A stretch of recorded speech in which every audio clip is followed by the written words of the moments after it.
Hello dear students, कैसे हो बच्चों आप। आज हमारा जो साइटोलॉजी का लेक्चर है, लेक्चर नंबर 3, इसमें जो हमें आज प्रिकॉशंस के बारे में बात करेंगे।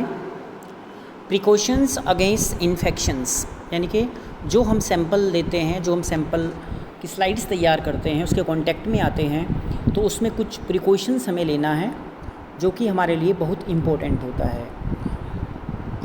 यानी कि जो ब्लड बोर्न हमारे पैथोजेंस होते हैं, जैसे HIV है, एड्स वायरस जो है, एड्स डिजीज़ है, और HIV वायरस है, हेपेटाइटिस B वायरस है, ट्यूबरकुलोसिस है।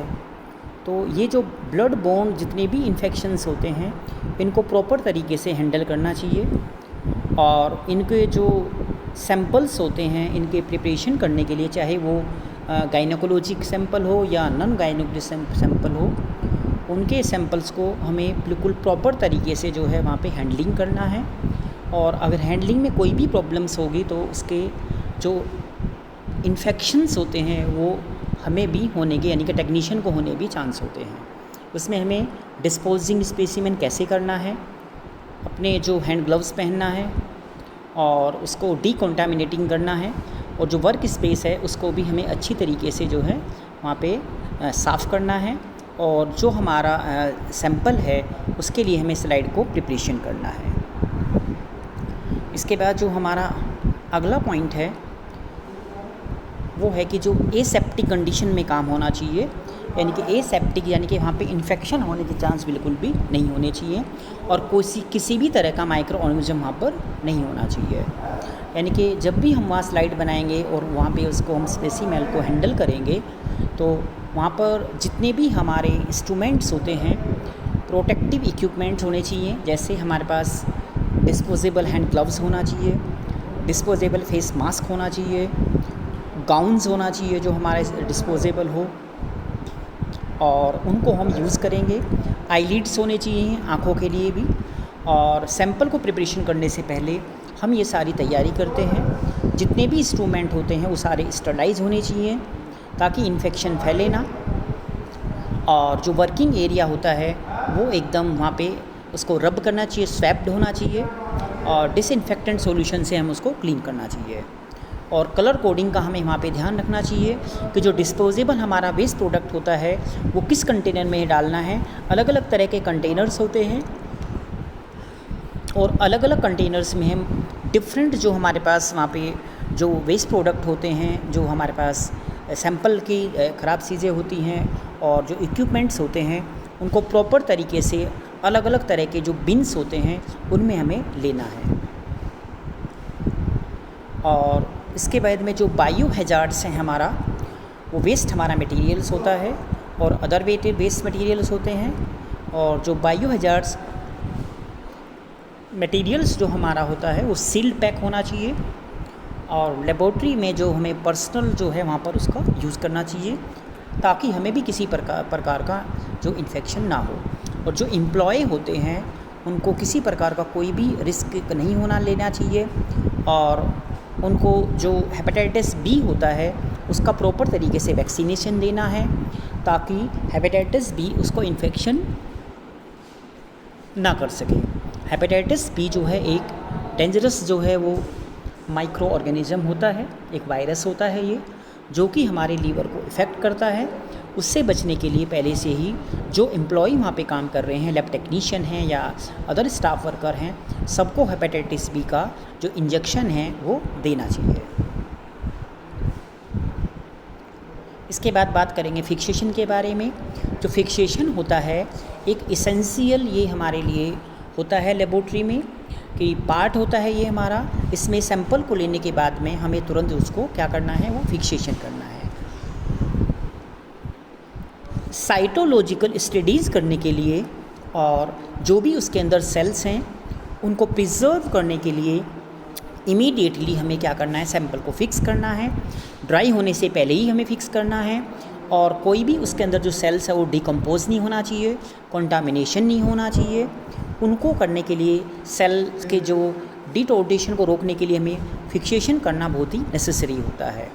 जो फिक्सेटिव होता है ये कैपेबल होता है जो हमारे सेल हैं उनको पेनिट्रेट करने के लिए, और गुड प्रिजर्वेशंस जो होते हैं वो हमारी जो सेल की मॉर्फोलॉजी है उसको लॉन्ग टर्म तक मेंटेन करके रखते हैं ताकि हम उसकी स्टडी ठीक तरीके से कर सकें।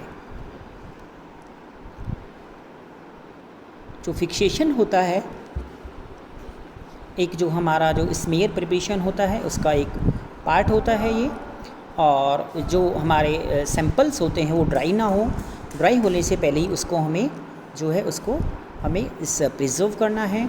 जो एप्रोप्रिएट फिक्सेटिव होता है उसको हम वहाँ पर यूज़ करते हैं। जैसे इसमें लिखा है कि पेनिट्रेट सेल रैपिडली, यानी कि जो फिक्सेशन होगा वो जल्दी सी सेल को पेनिट्रेट करेगा, उसके अंदर चला जाएगा और किसी भी तरह के सेल की मॉर्फोलॉजी को वो बिल्कुल भी वहाँ पे ख़राब नहीं होने देगा। मिनिमाइज सेल श्रिंकेज होना चाहिए, जो सेल है वो उसका श्रिंकेज कम होना चाहिए ताकि जो है वो सेल का जो मॉर्फोलॉजी है वो ख़राब ना हो। अगर सेल हमारा श्रिंक हो जाएगा तो प्रॉपर तरीके से वो हम उसको माइक्रोस्कोपिक में देख नहीं सकते हैं। उसके बाद जो हमारे जो एप्रोप्रिएट फिक्सेटिव हैं साइटोजेनेसिस में जो हम डायग्नोसिस यूज करते हैं उनका जो पर्पस होता है, नंबर 1 पेनिट्रेट सेल रैपिडली, यानी कि वो सेल को अच्छी तरीके से पेनिट्रेट करना चाहिए। नंबर 2 जो है उसमें जो श्रिंकेज है वो नहीं होना चाहिए, मिनिमाइज श्रिंकेज होना चाहिए। और जो मॉर्फोलॉजिकल जो स्टडीज है, जो इंटीग्रिटी है सेल की, वो मेंटेन होनी चाहिए, उसकी शेप और साइज़ को मेंटेन करना है। और वो इनएक्टिवेट होना चाहिए ऑटोलाइटिक एंजाइम, यानी कि जो सेल के अंदर ऑटोलाइटिक एंजाइम होते हैं वो एंजाइम जो है वहाँ पर बिल्कुल भी एक्टिव नहीं होने चाहिए। और उसके बाद में जो रिप्लेस सेलुलर जो हमारा वाटर जो होता है उसमें बिल्कुल भी वाटर की जो मात्रा ज़्यादा नहीं होनी चाहिए ताकि सेल के अंदर वो पेनिट्रेट ना कर सके। और जो हमारी डाइज़ होती हैं वो बाउंड्रीज़ के, सेल के बाउंड्रीज़ के अंदर अपना पेनिट्रेशन कर सकें, उसमें परिमेबिलिटी कर सकें ताकि सेल हमारा जो है स्टेन ले ले, उसके बाद हमें माइक्रोस्कोपिक एग्जामिनेशन करने में वहाँ पे हेल्प मिलेगी। इसके बाद है जो वहाँ पे सेल का एडेंशन है उसमें वो जो है परमिशन दे सके, परमिट कर सके, और जो ग्लास सरफेस है उसके ऊपर वो चिपक सके वहाँ पे।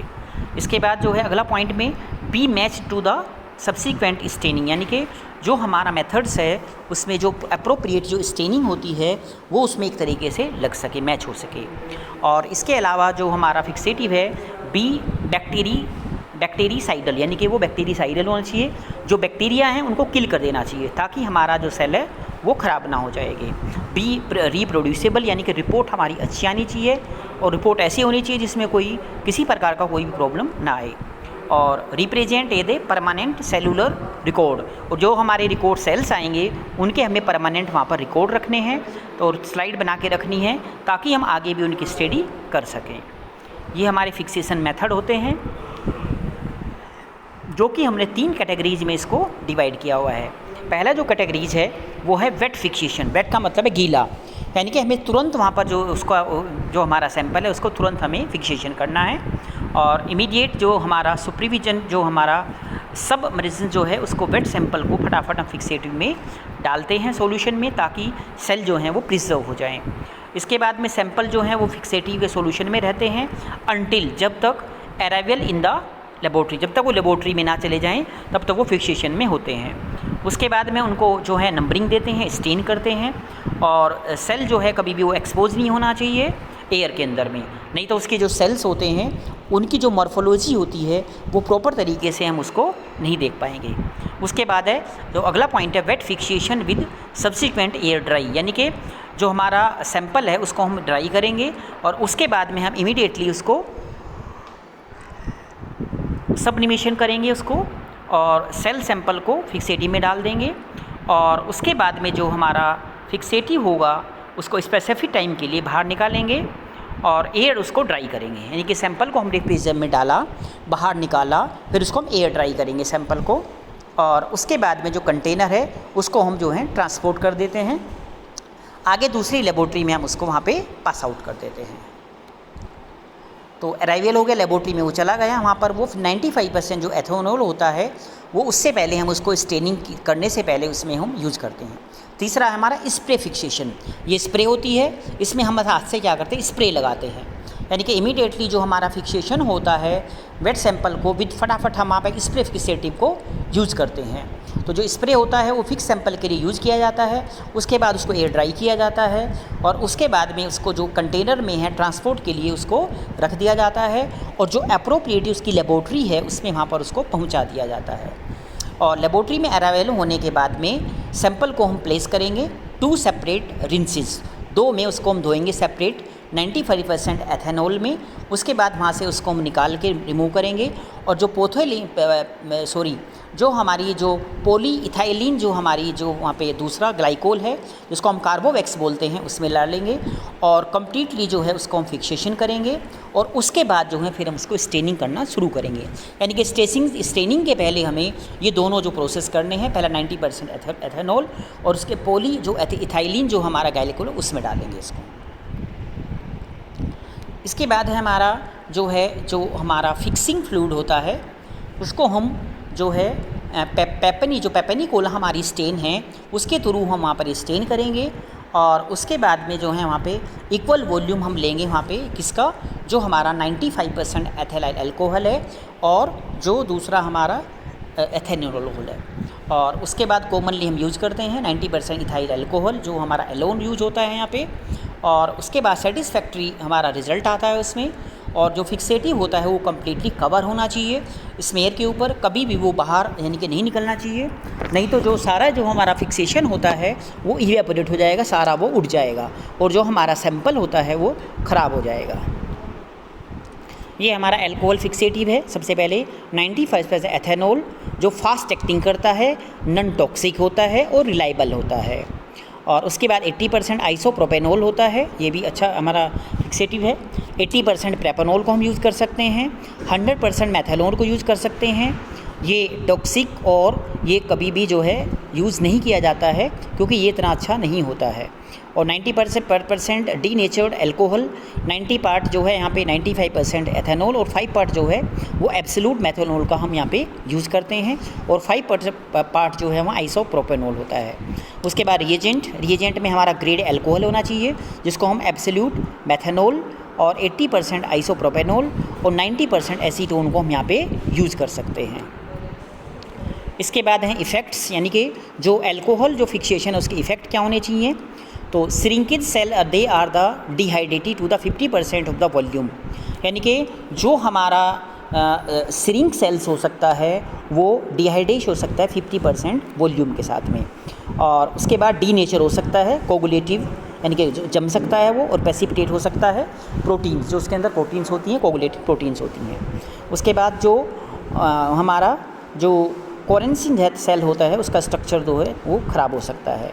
और उसके बाद में जो शार्पनेस जो होता है, शार्पन्स जो न्यूक्लियर उसका क्रोमेटिन है उसका पैटर्न जो है उसके डिटेल देखने के लिए हम ये करते हैं।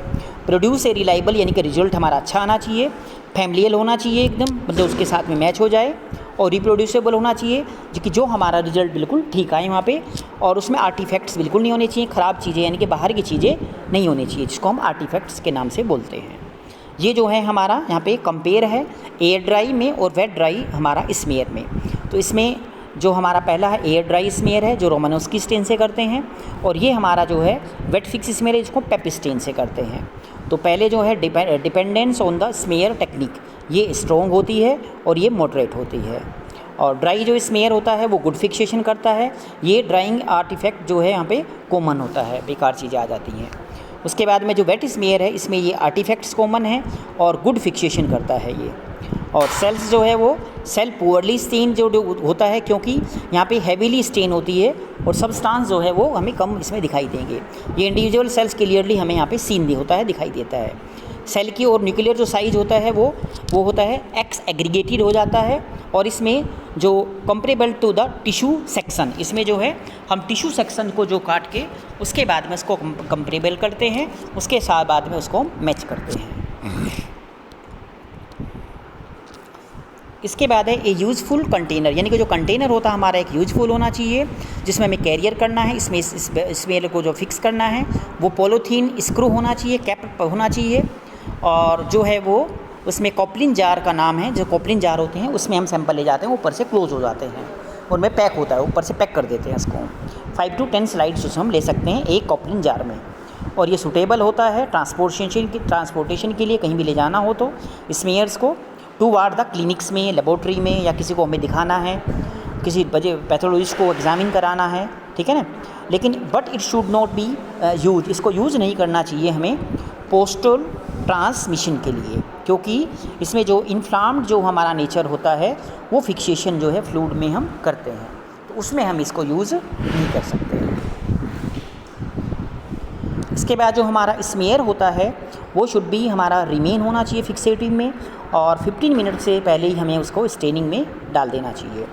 कुछ स्मेयर्स ऐसे होते हैं जिसमें 1 घंटे में भी हम उसको कर सकते हैं, कंप्लीट फिक्सेशन कर सकते हैं इसमें। वो अलग अलग टाइप्स के जो है स्मेयर होते हैं। Smear that are not be the stain, उनको स्टेन नहीं करना चाहिए इमीडिएटली, जल्दी से, क्योंकि वो प्रिजर्व करते हैं पहले उनको ईथर अल्कोहल में, सॉल्यूशन में, और वो कई दिन तक जो है, कई डेज तक वो सर्वाइव कर सकते हैं, इवन वीक्स तक भी उसको रख सकते हैं विदाउट डिटोरेशन, मतलब उसमें कोई भी चेंजेस सेल में नहीं आएगा। और यदि इसका जो लेवल होता है वो फिक्सिंग सॉल्यूशन में रख सकते हैं उसको हम स्मेयर में, और जो सॉल्यूशन का जो ज़्यादा हो उसमें जो लेवल है वो ज़्यादा होना चाहिए हमारे, ताकि वो हमारा स्मेयर जो है अच्छी तरीके से फिक्स हो जाए। ये अनस्टेन हमारा स्मेयर है जो कि रिक्वायर होता है हमें मेल करने के लिए, साइटोलॉजिकल लेबोरेटरी में भेजने के लिए। इसमें कोटिंग फिक्सेटिव का यूज़ किया जाता है और ट्रांसपोर्ट फैसिलिटी इसमें होती है, और स्मेयर को हम यहाँ से मेलिंग करते हैं, एक जगह दूसरी जगह भेजते हैं। इसमें कार्बोवैक्स हम यूज़ करते हैं। कार्बोवैक्स जो है एक पॉलीथीन ग्लाइकोल होता है, जो कि उसमें कॉम्बिनेशन होता है इथाइल अल्कोहल और ईथर का। 95% जो है इसमें ईथर अल्कोहल होता है 50 ml, और डाईइथाइल ईथर होता है 50 ml। पॉली इथाइलिन जो है वो ग्लाइकोल 3 ग्राम होता है, और जो ईथर होता है मे बी वो एलिमिनेट करता है 100 ml ऑफ 95% अल्कोहल को हम यहाँ पे यूज़ करते हैं। इसके बाद जो है इसके बाद जो है यहाँ पे हम जो पॉलीथीन सॉफ्ट जो पॉलीथीन हमारी ग्लाइकोल होती है उसको हम इंक्यूबेटर में रखेंगे 50 डिग्री सेंटीग्रेड के ऊपर, और उसमें ऐड करेंगे 95% इथाइल अल्कोहल। और इसके बाद जो है फिर हम यहाँ पे जो अल्कोहल है उसका मिक्सचर बनाएंगे और उसको स्टैंड करेंगे आवर्स के लिए, और टेम्परेचर जो है उसका वहाँ पे फिक्स होना चाहिए। इसके बाद फ्रीक्वेंटली हम एगिटेशन यूज़ करेंगे, ताकि जो वो हमारा सॉल्यूशन है पोथेलिन जो पॉलीथीन ग्लाइकोल है वो अच्छी तरीके से आपस में मिक्स हो जाए, और उसके बाद जो हमारा स्टेन है वो अच्छी तरीके से वहाँ पे दिखाई देगा, और हमारा जो स्मेयर है वो एकदम वहाँ पे परफेक्ट जो है स्टेनिंग के लिए तैयार हो जाता है।